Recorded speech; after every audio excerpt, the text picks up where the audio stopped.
Guys দেখুন, এটা আমার ঘরের একটা কালদম বাচ্চা। তো দেখুন, এরকম কালদম বাচ্চা আমার কাছে 4টে আছে। তো আপনাদেরকে 4টে দেখাবো। তো বাচ্চা সব করুন। আশা করি যারা চিনবে তারা বুঝতে পারবে যে কি জেনারেশনের মধ্যে আছে। বন্ধুরা দেখুন, এই একটা কালদম।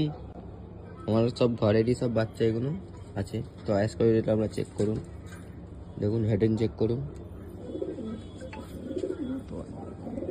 সব 0 পরের বাচ্চা বন্ধুরা। তো আশা করি আপনারা কমেন্ট করে বলবেন, আপনারা একটু সাপোর্ট করবেন আরো নতুন। তো গাইস দেখুন, এই একটা কালদমের মধ্যে আছে, ফুলছড়া কালদমের মধ্যে।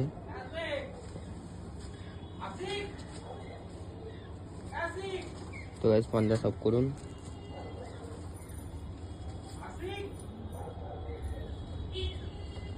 তো রাত্রে একটু অসুবিধা হচ্ছে পায়রা ধরার। সব 0 পরের বাচ্চা আছে বন্ধুরা।